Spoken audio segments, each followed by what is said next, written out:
नमस्कार दोस्तों। आप सभी लोग जो ये वीडियो देख रहे हैं, वो कहीं न कहीं कॉमर्स के विद्यार्थी होंगे, तभी यहाँ ये वीडियो देखने आए हैं, है ना? और उन लोगों के लिए एक अच्छी खबर है। अच्छी खबर किस तरीके से ये इसको मैं बताता हूँ। जैसे देखिए, ये छत्तीसगढ़ शासन सामान्य प्रशासन विभाग इस विभाग के द्वारा एक लेटर जारी किया गया आज 21 अगस्त को और आप सभी को मालूम है दुनिया भर का नियम बताया गया, उसके हिसाब से एक रूल जारी किया गया था, है ना? जिसमें अलग-अलग क्वालिफ़िकेशन बताया गया था, अलग-अलग पोस्ट के लिए अलग-अलग क्वालिफ़िकेशन बताया गया है, ठीक है? उसके अलावा आज ये लेटर क्यों ख़ास हो जा रहा है? क्योंकि ये जो लास्ट लेटर जारी हुआ 19/6/2026 में, उसमें निम्नलिखित और संशोधन करते हैं और संशोधन करके यहाँ पर कॉमर्स के स्टूडेंट्स के लिए बहुत ही ज़बरदस्त पोस्ट बताया गया है। उसकी एजुकेशनल क्वालिफ़िकेशन के बारे में भी बात करेंगे, क्या एजुकेशनल क्वालिफ़िकेशन है और क्या सिलेबस रहने वाला है, ठीक है? चलिए। तो ये अलग-अलग उपसमूह में आपको मालूम है व्यापम भंग हो गया और अब एसएसबी आ चुका है, ठीक है? व्यापम भंग होके एसएसबी आ चुका है, ठीक है? और अलग-अलग समूह में उसको वर्गीकृत किया गया कि समूह 2 में इस टाइप के पोस्ट जोड़े गए, है ना? पहले 15 तक पोस्ट दिए गए थे, फिर 16, 17, 18 जोड़ा, फिर समूह 2 में ही तृतीय श्रेणी वाले उपसमूह 2 के अंतर्गत ये और पोस्ट जोड़े गए। ऐसे कर के अलग-अलग, फिर तीसरा देखो समूह 2 तृतीय श्रेणी में ये और कुछ पोस्ट जोड़े गए, ठीक है? ऐसे करके इसी के अंतर्गत ही मैं आपको दिखाता हूँ, कौन-सा समूह देखना ये समूह समूह 2 तृतीय श्रेणी जिसमें स्नातकोत्तर या स्नातक स्तर तक यानी कि पीजी और ग्रेजुएशन, पोस्ट ग्रेजुएशन और ग्रेजुएशन के लेवल तक के एग्ज़ाम्स रहेंगे उसके उपसमूह 3 में। अब ये क्या-क्या है उसको हम बात करते हैं। तो ये 50वां नंबर जो कि है सहायक लेखाधिकारी और ये कौन से विभाग के लिए है? ये है राज्य सहकारी विपणन संघ मर्यादित, ठीक है? यानी कि सहकारी विभाग सहकारिता विभाग के अंतर्गत ये पोस्ट आने वाला है सहायक लेखाधिकारी और इस पोस्ट का नाम है भैया अंग्रेजी में बताऊँ तो एएओ यानी कि assistant assistant account officer.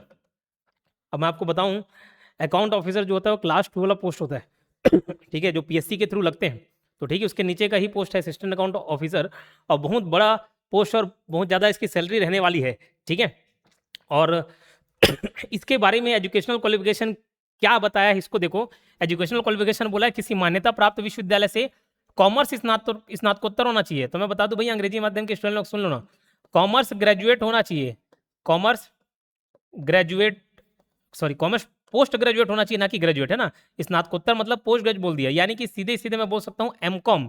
MCom वाले जो भी हैं, लेकिन एमकॉम के साथ-साथ एक और चीज़ ये सेकंड नंबर जो दिया ना, मान्यता प्राप्त संस्था से कंप्यूटर में 1 वर्षीय डिप्लोमा, ठीक है? 1 वर्षीय डिप्लोमा। तो अब जिस किसी के पास अगर डीसीए, पीजीडीसीए वगैरह नहीं है, तो भाई कर लो, है ना? उसको कर लो, 1 वर्षीय डिप्लोमा कर लो। तो एमकॉम प्लस डीसीए, पीजीडीसीए ये कैटेगरी माँगा गया है, ठीक है? अब एग्ज़ाम कब तक होगा, क्या संभावित सिलेबस रहेगा, उसके बारे में हम बात करेंगे।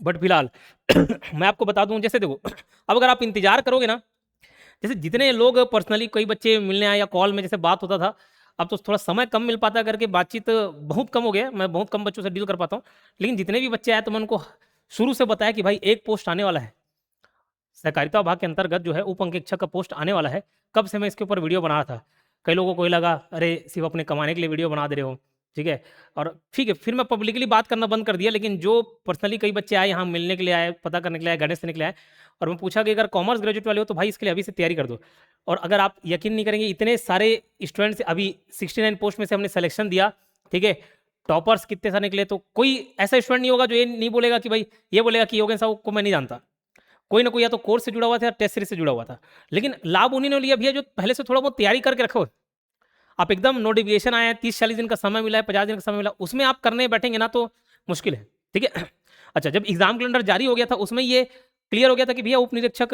उप अंकेक्षक का पोस्ट आने वाला है सब ऑडिटर का मैं उसी टाइम बोल दिया भाई कॉमर्स पढ़ना चालू कर दो कॉमर्स पढ़ना चालू कर दो अकाउंट्स कॉमर्स मतलब अकाउंट्स पढ़ना चालू कर दो कुछ रहे मत रहे सिलेबस में अकाउंट्स रहेगा ही रहेगा और अकाउंट्स मिला ना तो भाई अब जो पहले से पढ़ के रहा होगा अब जब नोटिफिकेशन जारी हुआ सिलेबस चेंज भी हो गया लेकिन अकाउंट्स तो था तो उसको बाकी छोटे मोटे सिलेबस के लिए मेहनत करना था लेकिन अकाउंट्स एक बड़ा सेगमेंट तो कवर हो गया क्लियर है तो भाई अभी भी आपको पहले से तैयारी करके रखनी है ठीक है तो उसके लिए अभी से हम लोग मैं आपको बता दूं हमारा एक एप्लीकेशन है अभी से इसकी तैयारी कराई जा रही है एक एप्लीकेशन है योगेंद्र साहू क्लासेस नाम से Yogendra Sahu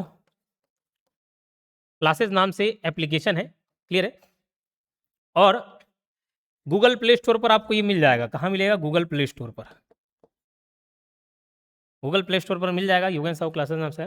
Google play store पर आप जाएँ, डाउनलोड करें, और ध्यान रखना डाउनलोड करने के बाद आपको नंबर डालना, रजिस्टर करना है। डायरेक्ट आप स्टोर सेक्शन में जाके ना कोर्स परचेस कर सकते हैं।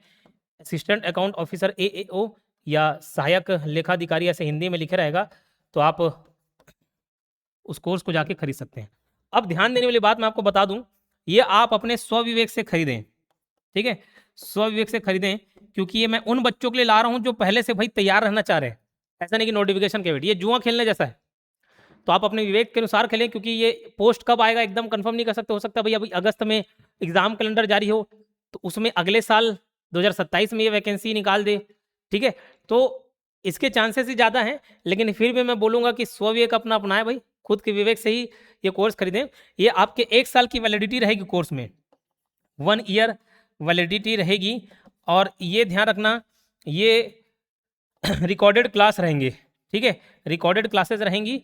1 साल में भाई आपको तैयारी करा दी जाएगी, ठीक है। तो हर पार्ट इसमें आपको तैयार करा देंगे। इन केस थोड़ा डिले होता है, एग्जाम लेट आता है, तो बाद में आप भाई एकदम मिनिमम फीस पे करके आप और इसको वैलिडिटी को आगे बढ़ा सकते हैं अगर एग्जाम डिले होता है, ठीक है। लेकिन ये कोर्स की वैलिडिटी 1 साल रहती है। कई बच्चे सर एग्जाम नहीं आया तो भाई इस वैलिडिटी को लाइफ टाइम कर दो, 2 साल कर दो, 5 साल तो नहीं। मैं फिर से बोलूँगा, ये अपने स्वविवेक से खरीद सकते हो, 1 साल की वैलिडिटी है, ठीक है। 1 साल में आपको पूरा तैयार रहना है पहले से। क्लियर है क्या? चलिए, अब संभावित सिलेबस जो भी होगा ना, उसके हिसाब से हम लोग तैयारी करेंगे। और मैं अभी बता दूं आपको, एक कूपन कोड है रक्षा 30। तो ये राखी के अवसर पर भैया मैं सभी भाई बहनों को उपहार देना चाह रहा हूँ, ठीक है। तो ये कूपन कोड अप्लाई कर ले, इसमें जो भी फीस है उसमें और 30% डिस्काउंट आपको मिल जाएगा। और अभी आप इसको परचेस करते हैं तो इसकी फीस बहुत कम पड़ेगी आपको। जैसे एग्जाम अगर वो डिक्लेयर हो जाता है, एग्जाम डेट या एग्जाम कैलेंडर में सामने दिख गया, तो उसका फीस ज़्यादा हो जाए, तो अभी कम फीस पर आप इसको तैयारी कर सकते हैं, ठीक है। अभी से इसमें जुड़ सकते हैं आप। क्लियर है? तो ये कूपन कोड अप्लाई करना मत भूलें, ठीक है। तो जो भी अभी फीस है उसमें और 30% एडिशनल आपको डिस्काउंट मिल जाएगा, ठीक है। अब इसके सिलेबस क्या हो सकता है सर? तो सिलेबस दरअसल इसके 2 भागों में बांटा जाएगा। इसका सिलेबस जो है जब भी आएगा तो 2 भाग में रहेगा। भाग A यानी कि ए बोल सकता हूँ मैं, शॉर्ट फॉर्म में लिख लेता हूँ, A और B, A ब 2 में बांटा जाएगा। ये कहाँ लिखा है सर? तो ये मैं दिखाता हूँ आपको।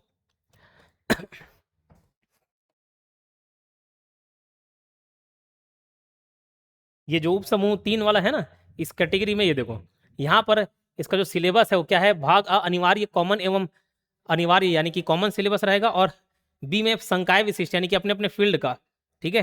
तो अपने अपने फील्ड का, तो ये देखो, ये जो कॉलम है वो सिलेबस के अकॉर्डिंग है बताया गया। तो क्या बोला इसमें? भाग A कॉमन सिलेबस रहेगा।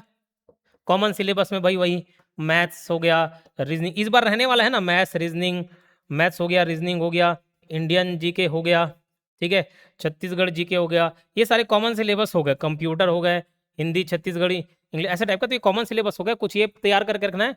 और भाग ब में जो बी में है उसमें आपका सब्जेक्ट स्पेसिफिक हो जाएगा, ठीक है। संकाय विशेष, तो सब्जेक्ट स्पेसिफिक। सब्जेक्ट में क्या हो सकता है भाई? अकाउंट्स हो सकता है, ठीक है।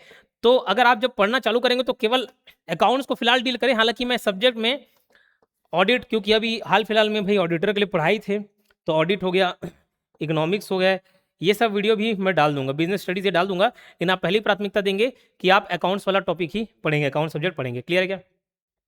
ठीक है। चलिए, तो ये एक बहुत अच्छी राहत की खबर है किन बच्चों के लिए? उन बच्चों के लिए जिनके पास एमकॉम है और 1 साल का डिग्री डिप्लोमा किया, तो अच्छी बात है। नहीं किया तो भी करके रख लो। बोले सर फिर आ जाएगा, जब भी एग्जाम फॉर्म भराएगा ना उससे पहले तक आपके पास डिग्री डिप्लोमा होना चाहिए, तो इस बात का आप ध्यान रखें। उस हिसाब से आप इसमें कर सकते हैं। तो अभी से अप्लाई कर देना जब भी एग्ज़ाम हो, है ना, तो उस बात को आप ध्यान रखेंगे। चलिए, और कोई आपके डाउट होगा तो यूट्यूब पे कमेंट बॉक्स में आप ज़रूर बताएं।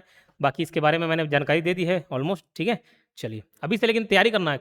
अंग्रेजी में कहावत है, it's better to be prepared and not have an opportunity than having an opportunity and not being prepared. मतलब हमारे पास अवसर नहीं है लेकिन हम तैयार हैं, वो ज़्यादा बेहतर स्थिति है, बजाय हमारे पास अवसर आ गया, एग्जाम आ गया, निकल गया कॉमर्स वाले के लिए, लेकिन हमारी तैयारी नहीं है। तो ये बात आप ध्यान रखेंगे। चलिए, मिलते हैं नेक्स्ट वीडियो में। धन्यवाद।